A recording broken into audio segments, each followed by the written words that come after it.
Hi, and welcome to another edition of Round Robin. I am not Robin McCormick. I'm Mike Holtzclaw sitting in today, and with us in the studio is Hampton City Schools Superintendent Dr. Raymond Haynes. Thank you so much for coming in today, Dr. Haynes. Thank you for having me, sir. Looking forward to it. Very excited. Yes, sir. And what a great position you have stepped into. You're in your first year as a superintendent, and very first year. I'm very humbled by this, and very thankful as well that the board saw enough confidence in me to select me to serve as the superintendent this school year. So, you know, it's a little bit about me. I'm actually born and raised here in Hampton, so this city has given so much to me, and I take this position with a great deal of humility as well as honor. My siblings and I were all raised in Hampton City Schools. We all attended Captain John Smith Elementary School, and back then elementary school was K through 6. And then we attended what was then Spratly Junior High School for 7th, 8th, and 9th, which we know now as Kilgore Gifted Center. And I'm a proud Phoebus Phantom graduate, class of 1988. Yes, sir. That's great. Yes, sir. And you now, or at least the second generation, your daughter is a Kickingham graduate. Yes, sir. Absolutely. My daughter Madison graduated from Kickingham in 2021. She was part of the inaugural class when we moved to the wall-to-wall academies of Hampton. She was in the Academy of Architecture and Engineering.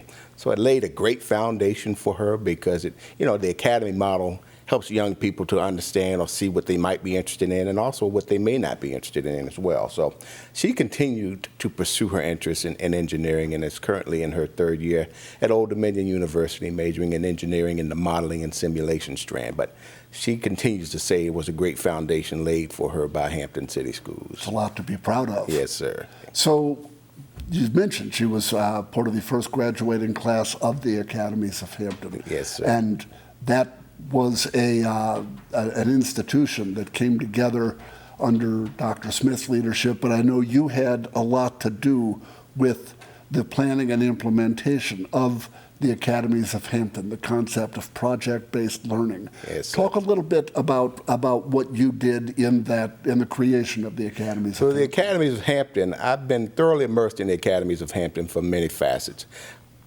During my tenure as principal at Kickingham High School, we had what we call pocket academies, and we saw the great benefits of young people being in those academies versus those who were not. So we looked at it from the academic strand as well as attendance, grade point average, and what have you, and saw the benefits of the academies model. So back then we're saying if it's good for some, why not have it be good for all? So we wanted to make certain we provided opportunities for all of our young people. So during that time, we were transitioning and connected with Ford Next Generation Learning to make certain that we truly were immersed in this work to ensure we were going to transform teaching and learning at what was back then the high school level. So from that time, the Academies of Hampton emerged from the wall-to-wall perspective. So we now have 16 academies, 16 wall-to-wall academies, and 44 pathways, which is a long way from whence we came. So every young person entering high school will be a part of an academy. So they benefit from having these experiences that provide more relevance, project-based and work-based learning type of experiences for them. And we can't say enough about what it brings or provides for young people. We continue to focus on what our young people should know, understand, and be able to do. And from that, we continue to focus on what it means to be the portrait of a Hampton graduate. And it's our promise and commitment to young people, our promise and commitment to the community, and our promise and commitment to the parents as well.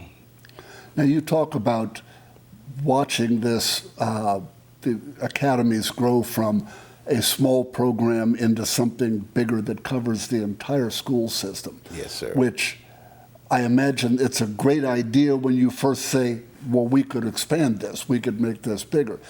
That's a lot of work to take something that's working on a smaller scale and turn it into something such a broad scale. What was the biggest challenge in expanding that to? I think we're still faced with challenges. Well, let me back up a little bit too, because I think what part of your question was, how was I involved in the academies model?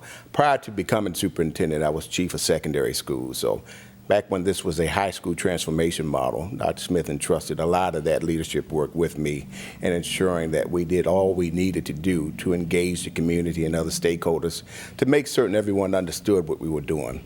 I can't say enough about the community's involvement, and we have this mantra with our school system: one community, one transformation, excellence with intentionality, and it moved from one division, one transformation. And the reason why, or the reason behind that, we have such a great working relationship with city officials. Can't say enough about City Manager Bunting and the support that she provides to the school system, and she continues to serve as a champion for the work that we're doing. It made more sense to make certain we looked at this from a community perspective and making certain everyone knew what we were doing to transform teaching and learning and create what we call the Hampton portrait, the portrait of a Hampton graduate.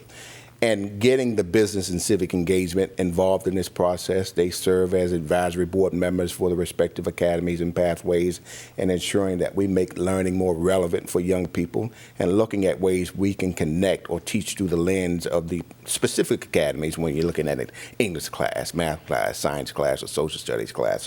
So it's a total buy-in for us. And, you know, I can't say, if you're looking at the challenges, it's always a challenge when you're doing something different. So we also had to sort of kind of do some backwards mapping as we've rolled out the Academies of Hampton Master Plan 2.0.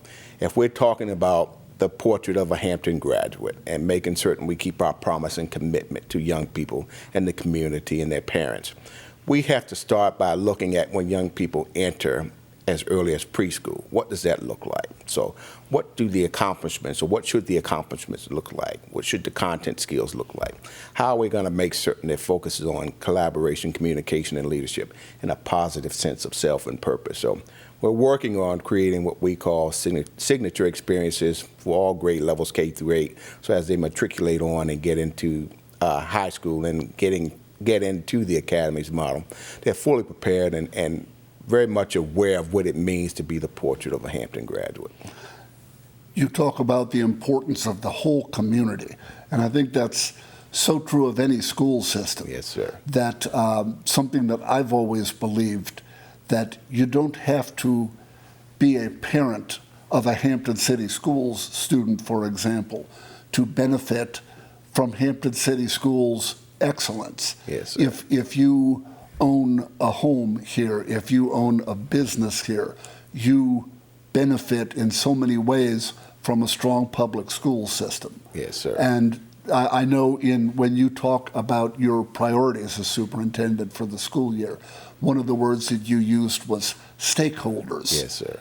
This whole community has a stake in the excellence of Hampton City Schools. It absolutely does, which is why I don't take for granted that strong partnership and collaboration we have with the city. I mentioned City Manager Bunting, but also city council members as well. And we know that the school system can serve as an economic driver in terms of the development of the city as well.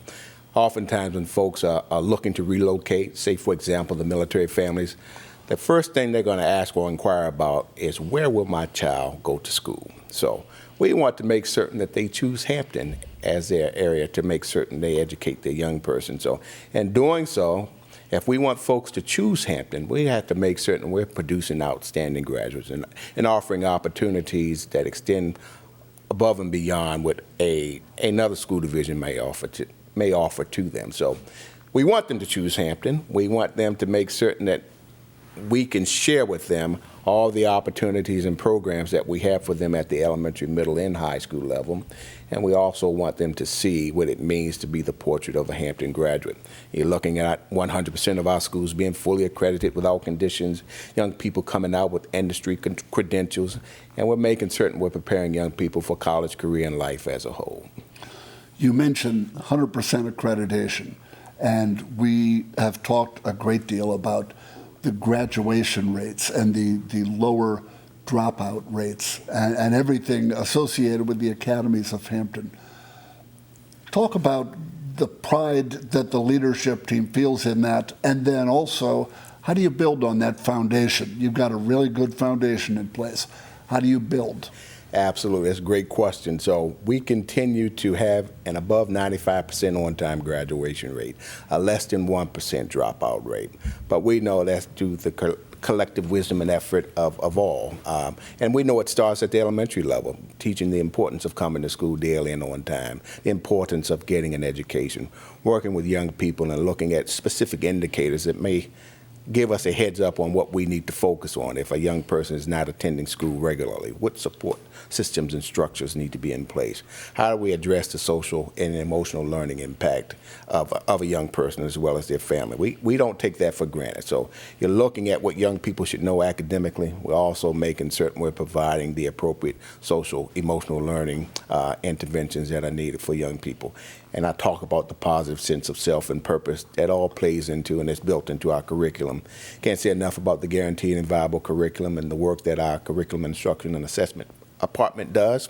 So it's like we have a guaranteed and viable playbook, and the execution of the playbook, we're all on the same page in terms of the work that needs to be done.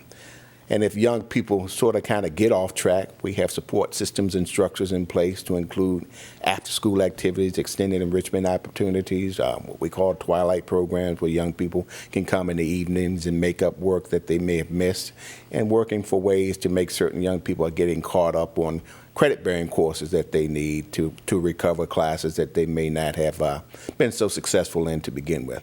Can't say enough about our graduation specialists at the high school level, our academy principals and executive principals at the high school level.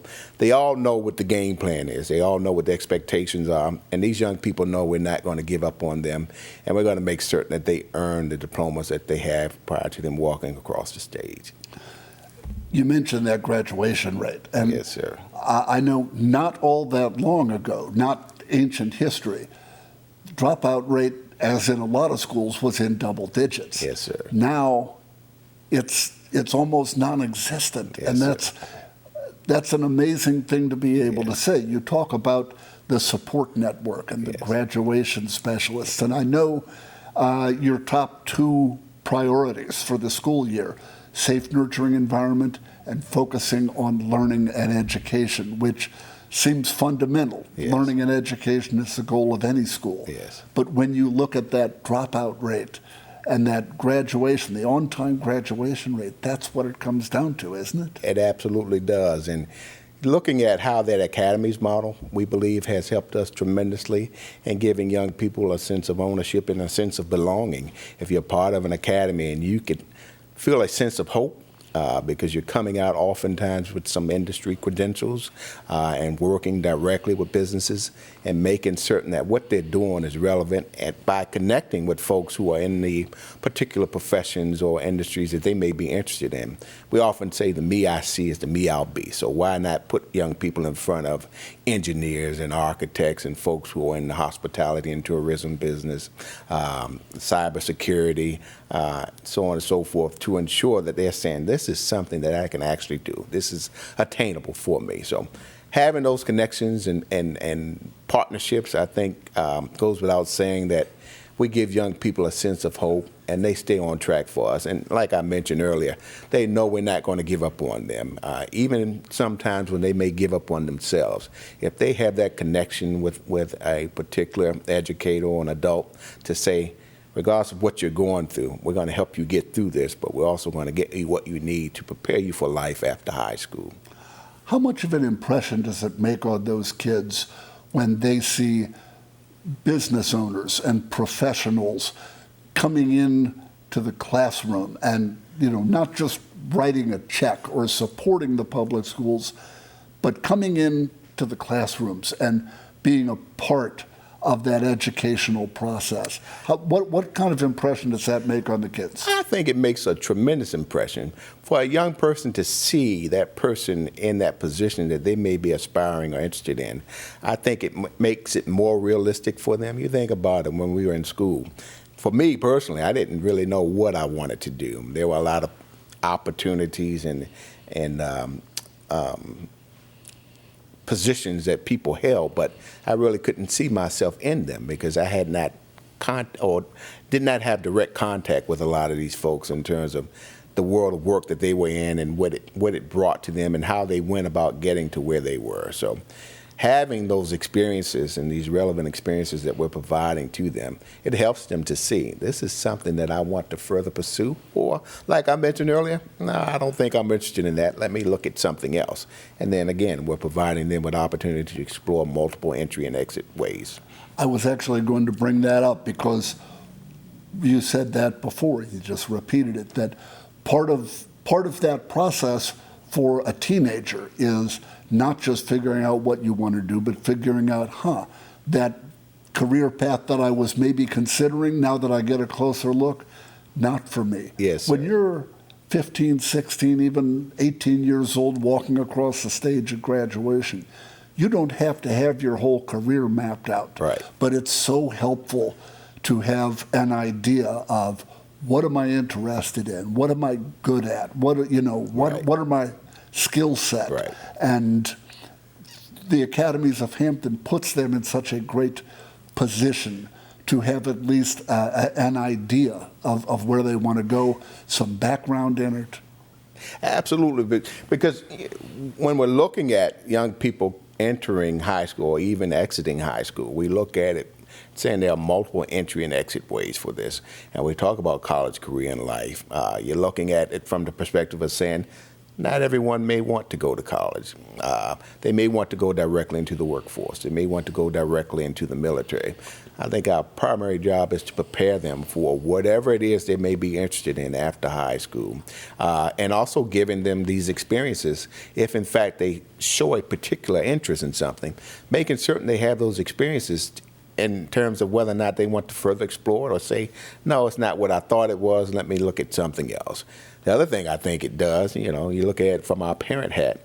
Why would you want your child to go into college and then they get into their second or third year, even fourth year? I think I want to change my major. That's costing us more money when we're looking at what we're putting out for tuition, as opposed to them finding out very early on in the academies, yes, I went through this particular academy. No, this is not what I want to do when I go on to college or when I'm looking at exploring the world of work as well. That's great. Yes, sir. Well, Dr. Haynes, thank you so much for coming in today. We love talking about the successes of Hampton City Schools. Well, thank you so much for having me. Much. Thank you so much for having me. We will continue to focus on that one community, one transformation, excellence with intentionality, and ensure that our schools remain safe and nurturing and that they are fully accredited without conditions. Dr. Haynes, thank you again so much for stopping in today. We're always glad to talk about the excellence of Hampton City Schools. Thank you so much for having me. And if you want to hear more from Dr. Haynes, you can check out his podcast at HCS Talks. This has been Round Robin. Thank you so much for watching.